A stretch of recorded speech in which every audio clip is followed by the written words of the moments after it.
நேயர்களுக்கு வணக்கம். எஸ்ஆர்ஹெச்சுக்கு எதிரான மஸ்ட் வின் கேம்ல எல்எஸ்ஜி தோத்துருக்காங்க. 5வது டீமா எலிமினேட் ஆயிருக்காங்க. இன்னைக்கு எஸ்ஆர்ஹெச் விசஸ் எல்எஸ்ஜி மேட்சை பத்தி தான் பேச போறோம். நம்ம கூட former state cricketer doctor V Giri sir இருக்காரு. அவர்கிட்ட பேசலாம். சார் வணக்கம். வணக்கம். இது எதிர்பாராத தோல்வி எல்எஸ்ஜிக்கு. ஏன்னா brilliant start given by Markram and Marsh. 10 ஓவர்ஸில் 115 நோ லாஸ். ஆமாம், அந்த ரேட்டில் போச்சுன்னா 230 டெஃபினட். ஈவன் பாதி போட்டுனா கூட 230 சொதப்பிட்டாங்க. எல்லாம் கடைசி வரை நம்ம லாஸ்ட்டில் வந்து பந்த், நிக்கோலஸ் புரான், ஆயுஷ் பதானி 3 பேரும் சேர்ந்து கம்ப்ளீட்டாக ஸ்ட்ரைக் ரேட் அப்படியே கம்மி பண்ணிட்டாங்க. ஓகே, இது அந்த பேட்டிங் ஃபெயிலியர் அதுதான் சொல்லுவேன். அந்த 220 ஈவன் 210 இருந்தால் கூட அவங்க வின் பண்ணியிருப்பாங்க. ஓகே, நான் மார்ச் பேட்டிங்லேருந்து போகிறேன். நம்ம ஓவர் 10 ஒரு ஸ்டேட்மெண்ட் கொடுத்துருந்தா நம்ம ஏற்கனவே பேசியிருந்தோம்.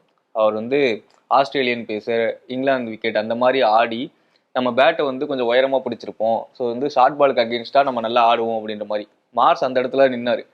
கம்மின்ஸ் போட்டது ஷார்ட் பாலாக போட்டு கொடுத்துட்டாங்களோ எஸ்ஆர்ஹெச் பவுலர்ஸ் அப்படின்ற மாதிரி இருந்தது. ஷார்ட் பால் நிறைய சிக்ஸ் அடித்த மாதிரி இருந்தது மார்ஸ். இல்லை, இந்த வருஷமே நல்லா ஆடுறாரு மார்ஸ்.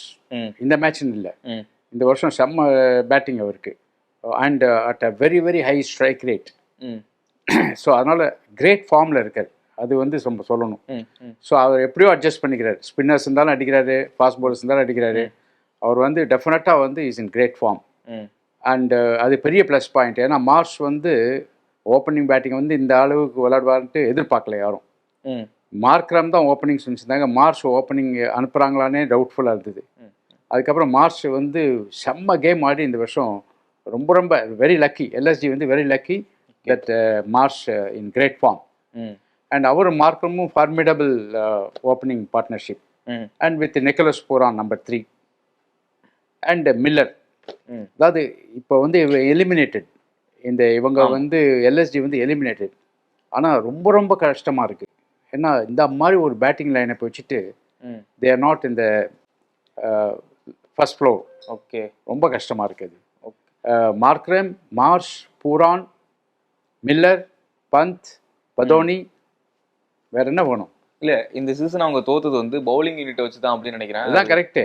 அதுதான் பவுலிங். அதனால தான் நான் சொல்கிறேன், இந்த பேட்டிங் வச்சுட்டு நீங்கள் குவாலிஃபை ஆகலைனாக்க டெரிபிள் சைடு. ஓகே, மார்க்ரம் இன்னைக்கு ரொம்ப கண்ட்ரோல்டாக ஆடின மாதிரி இருந்தது. இல்லை, யாராவது ஒருத்தர் தான் அடிக்கணும். 2 பேர் அடிக்கக்கூடாது. 2 பேர் அடித்தாக்கா அது மிராக்கிள். மாட்டினா மாட்டும், இல்லைனாக்கா அவுட் ஆகிட்டு போயிடுவாங்க. அந்த மாதிரி நம்ம எஸ்ஆர்ஹெச் நிறைய பார்த்தோம். டிராவிஸ் ஹெட் அண்ட் அபிஷேக் 2 பேரும் அடித்து மாட்டிப்பாங்க. அது மாதிரி அதே மாதிரி பிரியான்ஷ் ஆர்யா அண்ட் பிரப் சிம்ரன். ஸோ 2 பேரும் அடிக்கிறது அவசியம் இல்லை. யாராவது ஒருத்தர் அடித்தா போதும். ஓகே, அப்படியே பிக்கப் ஆகிடும். ஏன்னா அவர் நிறுத்தினோடனே இவர் அடிக்கணும். அந்த மாதிரி இல்லை சார், எஸ்ஆர்ஹெச் பவுலர்ஸே ரொம்ப சுமாராக போட்ட மாதிரி தான் இருந்தது. மார்ஷுக்கு ஷார்ட் பாலாக போட்டாங்க அப்படின்னா மார்க்ரம்க்கு ஃபுல்லர் லென்த்தில் போட்டாங்க. ஈஸியாக டேக் ஆன் பண்ணி அடிச்சுட்டே இருந்த மாதிரி இருந்தது. ரொம்ப ஆர்டினரி பவுலிங். பட் இவங்க அதாவது எப்படின்னாக்க இந்த கமின் டூன்னு ஒரு பிளேயர் இஸ் இந்த 11. ஆமாம் ஆமாம், ஆம்பிடெக்ஸஸ் பவுலர். ஆமாம், அவரை யூஸ் பண்ணவே இல்லை.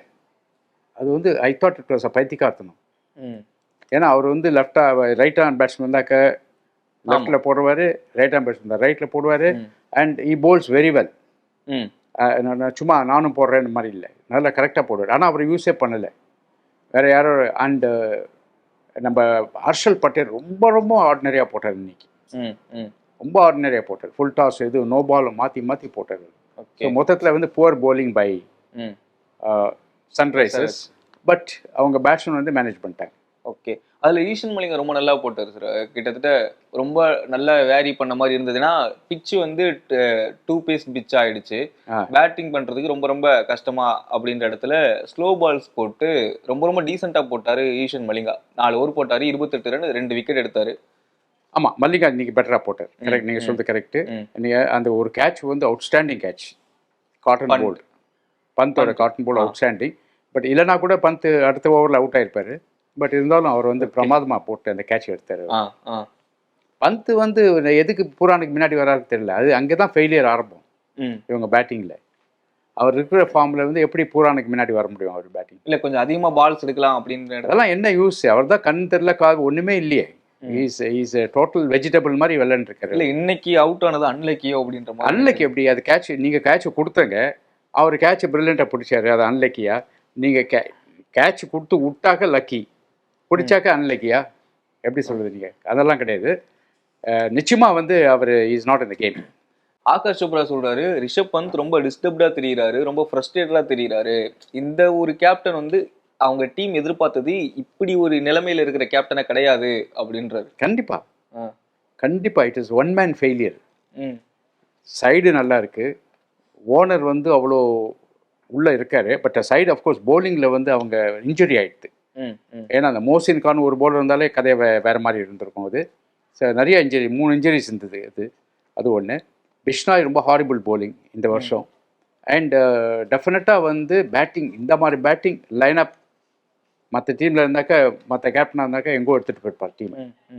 எல்எஸ்ஜியில் எல்லா பவுலருமே வந்து எக்கானமி வந்து 10க்கு மேலே தான் வச்சுருக்காங்க. ரவி பிஷ்ணாய் வந்து சீசனுக்கு சீசன் வந்து அவரோட எக்கானமி ரேட் ஏறிக்கிட்டே போகுது. 6ல் இருந்தார், 8ல் இருந்தார், இப்போ 10, 12 வரை போயிட்டு இருக்காரு.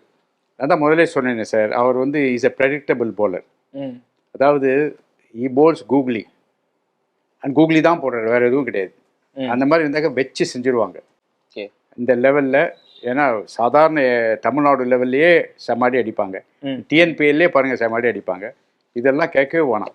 அது ஃபாரினர்ஸ் இவ்வளோ பேர் இருக்கிற சமயத்தில் இன்னைக்கு 6 பறக்குது அவர் போலிங்கில். அதனால் ஐ எக்ஸ்பெக்டட் தான். நான் முதல்லேருந்து சொல்லிட்டு இருக்கேன், பிஷ்னாய் வந்து is a very poor bowler.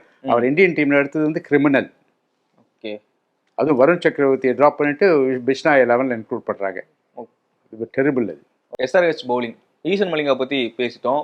இந்த சீசன் ஃபுல்லாக எஸ்ஆர்ஹெச் வந்து பவுலிங் யூனிட்ல ரொம்ப வீக்காக இருந்தது, ஸ்பின் யூனிட் அப்படின்னு நினைக்கிறேன். ஜீசன் அன்சாரி வந்து 6 விக்கெட் எடுத்திருக்காரு. அவர் மட்டும் தான் 6 விக்கெட் எடுத்திருக்காரு. ஆமாம், கரெக்ட். ஸோ வந்து நீங்கள் சொல்றதை பார்த்தா ஸ்பின்னை வந்து கேப்டன் சரியா யூஸ் பண்ணலையோ அப்படின்ற மாதிரி இருக்கு. ஸ்பின்னர்ஸே இல்லை, அவர் ஒருத்தர் தான் இருக்கார். அதனால தான் team selection is very poor. Batting only focus பண்ணாங்க, ஸ்பின்னர்ஸை விட்டுட்டாங்க. அதுவும் மெயின் போலர்ஸ் லைக் புவனேஷ்குமார்லாம் அமிச்சிட்டாங்க. அதனால தான் இவங்க சஃபர் பண்ணாங்க. நீங்கள் பேட்டிங்கை வந்து 1, 2, 3, 4, 5 அவ்வளோ சாலிட், 6, 7 அன்கிட் வர்மா வேறு இருக்காது. அவ்வளோ பேர் சாலிடாக இருக்கும்போது போலிங் ரொம்ப வீக்காக இருக்குது. ஒன்றுமே இல்லை போலிங். அதான் இந்த வருஷம் போலிங் ஃபெயில் ஆனது காரணம், ஆக்ஷனில் சரியாக 11 பிக் பண்ணல, போலர்ஸை பிக் பண்ணலை. அதுதான் ரீசன். ஒவ்வொரு ஃப்ரான்ச்சைஸும் வந்து ஆக்ஷனில் அவ்வளோ சொதப்புறாங்க. நான் அதுதான் ரிப்பீட்டடாக சொல்லிட்டு இருக்கேன். Everybody things franchise very intelligent, they are not, they make lot of mistakes. Harsh Dubey எஸ்ஆர்ஹெச்சுக்காக இன்னைக்கு டெபியூட் பண்ணாரு. ஃபர்ஸ்ட் ஓவர்லேயே விக்கெட் விழுந்திருக்க வேண்டியது. இஷான் கிஷான் வந்து அது கஷ்டமான கேஸ் தான் விட்டுட்டாரு. அவர் அடுத்த ஓவர் போட வந்தப்ப ஸ்டெம்ப் விட்டு இஷான் கிஷான் விட்டுட்டாரு. அவரோட பவுலிங் இன்னைக்கு எப்படி இருந்தா? இந்த எதை பற்றி சொல்லணும், இஷான் கிஷன் பற்றி சொல்லணும். அதாவது நான் திருப்பி சொல்லிட்டு இருக்கேன், இந்த வருஷம் இந்தியன் பேட்ஸ்மேன் ரிவர்ஸ் ஸ்வீப் ஆடக்கூடாது. நீங்கள் பார்த்தா நான் என் காமெண்ட்ரியில் பாருங்கள், ஒவ்வொரு மேட்சும் நான் சொல்லியிருக்கேன். ரிவர்ஸ் ஸ்வீப் ஆடினாக்க சூசைட் அப்படின்னு சொல்லியிருக்கேன், அந்த வார்த்தை சொல்லியிருக்கேன் நான். இன்னைக்கு இஷான் கிஷன் ரிவர்ஸ் ஸ்வீப் ஆடி நல்லா இந்த சைடை கெடுத்தார். அவர் நல்லா கம்ஃபர்டபுளாக இருந்தது. இது வந்து இவர் வந்து கெடுத்தார். ரிவர்ஸ் ஸ்வீப் ஆடி போல்ட் ஆனார். இந்த மாதிரி இந்தியன்ஸ் மட்டும் ரிவர்ஸ் ஸ்வீப் ஆடவே கூடாது, ஏன்னா அவங்களுக்கு வராது. ஏன்னா அவங்க அந்த அளவுக்கு ப்ராக்டிஸ் பண்ணுறதில்லை. வேறஸ் ஃபாரினர்ஸ் வந்து ரிவர்ஸ் ஸ்வீப்பை மெயின் ஸ்வீப் மாதிரி ப்ராக்டிஸ் பண்ணுறாங்க. Especially Australians. அவங்க ரிவர்ஸ் ஸ்வீப் மிஸ்ஸே பண்ண மாட்டாங்க. மெயின் ஸ்வீப்பை மிஸ் பண்ணால் பண்ணுவாங்க, ரிவர்ஸ் ஸ்வீப் மிஸ் பண்ணவே மாட்டாங்க. ஸோ அதனால் இந்தியன்ஸ் வந்து ஒன்றும் ப்ராக்டிஸ் பண்ணணும். எப்படி இந்த கேட்ச் இந்தியன்ஸுக்கு பிடிக்க வரலையோ, they are use to this catch, இந்த கேட்ச் கிடையாது. அந்த மாதிரி ரிவர்ஸ் ஸ்வீப்பு கம்ப்ளீட்டாக விட்டுறணும் இந்தியன்ஸ். ஓகே, ஹர்ஷ் துபே எஸ்ஆர்ஹெச்சுக்கு புது வரவு. அவரோட பவுலிங் எப்படி இருந்தது? ஃபர்ஸ்ட் 2 ஓவர்லேயே விக்கெட் எடுத்துருக்க வேண்டியது இஷான் கிஷனோட தப்பால இல்லை. அது வந்து பார்க்கணும். அவர் இதுதான் ஃபர்ஸ்ட் மேட்ச், அவருக்கு இன்னும் பார்க்கணும். ஏன்னாக்க இந்த ஸ்ட்ராங் சைடு பேட்டிங் வரும்போது அடி வாங்குவாங்க, அப்போ பார்க்கணும். அது அப்போ எப்படி போடுறாரு பார்க்கணும். இதில் வந்து நம்ம இவர் ரத்தி ப்ரூவ் டூ குட். நம்ம முதலேருந்து சொல்லியிருக்கோம், ரத்தி சொல்லிருக்கோம், விப்ராஜ் சொல்லியிருக்கோம். இவங்க 2 பேரும் வந்து newcomers. They have done extremely well இந்த வருஷம். 2 பேரும் டாப் ரேங்க்ல இருக்காங்க. ரெகுலர் பவுலர்ஸை கீழே தள்ளி இவங்க மேலே இருக்காங்க அந்த டீமில். That means they have done extremely well. And அந்த மாதிரி வந்து வர்றாரான்னு தெரியல, பிகாஸ் இப்போ தான் ஃபர்ஸ்ட் மேட்ச் விளையாடுறது. அவரே சொல்றாரு, நான் இன்னும் கொஞ்சம் நல்லா போட்டிருக்கலாம் அப்படின்ற மாதிரி. இல்லை, போட்டிருக்கலாம் சரி, பட் இன்னும் ஒரு மேட்ச் தான் பாக்கி இருக்காரு. நெக்ஸ்ட் சீசன் தான் பார்க்கணும் அவர் எப்படின்ட்டு. எஸ்ஆர்ஹெச்சோட பேட்டிங் ஃபர்ஸ்ட் இனிஷியலாக விக்கெட் போச்சு, ஆனால் ரொம்ப வேகமாக ஆரம்பித்தாங்க, ரொம்ப வேகமாகவும் ஜெயிச்சிட்டாங்க. இல்லை, அவர் டிராவிஸ் ஹெட் வந்து ஏதோ கொரோனான்னு கோவிட்னு கேள்விப்பட்டேன். அதனால வந்து அதர்வா டைடே அவரை யூஸ் பண்ணாங்க. அவர் வந்து சரியாக விளையாடலை என்னை பொறுத்த வரைக்கும். ஏன்னா அடித்த ரன்ஸ் எல்லாமே ஸ்லிப்பு தலைக்கு மேலே, விக்கெட் கீப்பர் தலைக்கு மேலே. அதனால் not a good batting performance. But Abhishek Sharma வந்து he proved he is one of the top batsmen in the country today. பிரமாதமாக வந்து ஆடி அவர் வந்து 53 runs in 18 balls. இது வந்து ஒன் ஆஃப் தி ரெக்கார்டாக இருந்திருக்கும். அது இன்னொரு 2 பால் முன்னாடி இப்போ 50 அடிச்சிருந்தாருன்னா ரெக்கார்ட் ஆகிருக்கும். அந்த அளவுக்கு அடிச்சார். அதுவும் அந்த ரவி பிஷ்னாயை பூந்து விளையாட்டார் அவர். ஸோ டெஃபினட்டாக is a batsman, dangerous batsman in India.